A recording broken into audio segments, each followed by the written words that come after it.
What's up, y'all? We got an emergency video. We're inside Kyle Field. Guys, I did not think we were going to be back this quickly, but big news today, of course. Texas A&M has fired Jimbo Fisher as their football coach. Alex Miller with the Eagle, of course, joined by Robert Sesson and Travis Brown. Look, I don't know if it's necessarily surprising that Jimbo got let go, but I think the timing of it was what caught everybody off guard today when we all woke up and heard that A&M doesn't have a head football coach anymore. Yeah, luckily you woke up first, Alex. I appreciate that. But here's the deal is, I thought it was 50-50 possibly when Jimbo comes back or not, but I thought it was going to happen after the season. The decision, that is.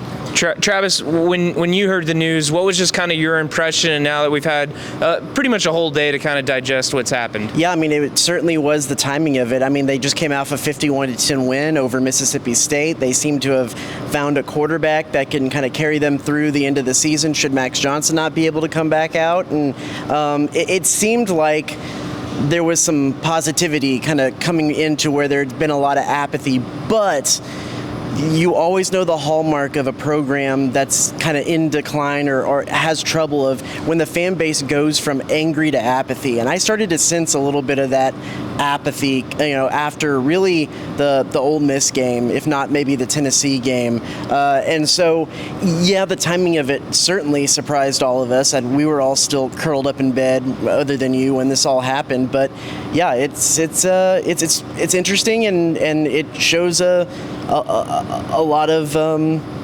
boldness for the future. Got a little bit peeled behind the curtain from Ross Bjork. We heard from him for, almost 30 minutes. He fielded questions and kind of laid things out. He said it was a totality of things. It was not a singular moment or a singular game, a singular loss. But when he got back from A&M's loss to Ole Miss, he basically said he was sitting on his back porch and he was just like, why isn't this working? What is the deal here? And he called A&M's interim president that night, met with him the next day. They kind of came up with a plan this week. I think for a decision-making process, it helped that A&M had all of their regents here for a previously scheduled meeting, got to inform them of what was going on. He said that he didn't want to make a move in the middle of the week to stir emotions ahead of a game, and that's kind of what led to the decision that came this morning. He met with Jimbo around 9 a.m. here in Kyle Field. It was a brief meeting. Also let go Mark Robinson, Jimbo's right-hand man. Kind of ran the ship behind the scenes and named Elijah Robinson interim head coach before they told the team, even though a good chunk of players, it seemed, already kind of knew what had happened from social media. Yeah, without a doubt. It goes back to, we all knew this, nothing new. Jimbo was underachieved and he was overpaid for those results. And it was like they come to the conclusion. Bork used a car reference. I'll use it. Jimbo had this Rolls Royce. He kept getting new parts, great recruits, but it kept falling apart. Anytime went on a rough road, it fell apart. And they finally reached a point and said, enough is enough. We're going to move on. Yeah, I think the thing that everybody is going to want to know about and talk about after this is the nature of that contract. C said he was overpaid. They gave him that guaranteed 10-year contract that was extended in 2021, and there's a lot of money left on the table to be paid that to Fisher.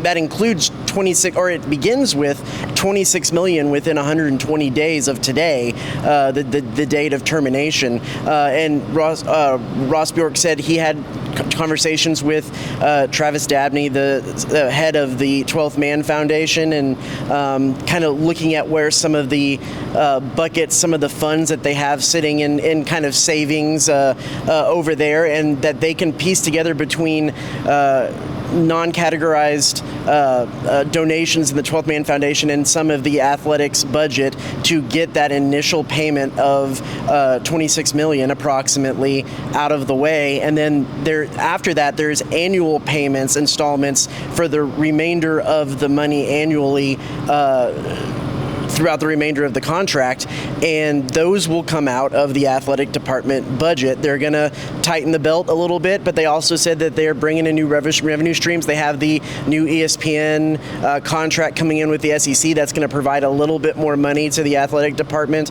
than in years prior. So it's not going to come out from the university fund. They are pulling money from the 12th Man Foundation, but according to Bjork, it's not some big, booster who's coming in and just throwing all the money at it. It's going to be a contribution of things, and some of that you're going to see the effects of that in the athletic budget moving forward. So you're telling me the price of oil barrels don't matter in this situation? Apparently, it matters a little bit because they are dipping into that 12th Man Foundation fund, and some of that we know is from oil money. But it's going to be interesting, and it's going to be interesting with things on the horizon. We're getting a little ahead of ourselves, like potential renovation of Ellis Field and potential renovation of Bluebell Park, and how they're going to continue to finish the football complexes here that are going to start getting built. What that looks like and how that changes as they will have to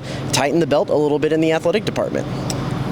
Let's just take a moment and look back at Jimbo's tenure for a second. Cease, what would you say were maybe some of the most defining moments, highs and lows? Well, I think you got to go back to they beat LSU. They finally were able to get over the hump, the 7 overtime game. That sticks out to me. And then obviously the loss to Appalachian State. We saw the highs and the lows, and the bottom line I see is he just didn't have enough highs. He came close to Clemson. Yeah, he beat Alabama. A lot of people will point to that, but they also were a 2-touchdown underdog. And, they never closed that gap, really. They were an underdog again this year. So I would say he had a high and he had a low, but he didn't have enough things close to the high. You got to get up there, and he just underachieved. Travis, what about you? Yeah, I think the kind of defining moment of his tenure was the "we ain't done yet" up on the podium of the Orange Bowl after A&M and Kellen Mond and that group won the Orange Bowl in that 10-game SEC gauntlet COVID season, and that seemed to be what was supposed to be the launching point forward for the program. That they weren't done yet. They were going to continue to add trophies, and from that point on, the trajectory was just downwards. They never really found a good replacement for Kellen Mond. Quarterbacks getting hurt. They never shored up. They had one of the best offensive lines in the country that season. Never really could replace it after that, and yes, they brought in the number 1 recruiting class in the history of recruiting in 2022, but that was a little bit too little too late, and not enough help on the offensive line to really bolster the problems they had. They were always good on the defensive front. They've pretty much always had a salty defensive front since Jimbo Fisher has been here, and they re-upped that and really put a lot of emphasis on that, which is good, and it shows with what they're doing this year, but they never really plugged the holes that they had.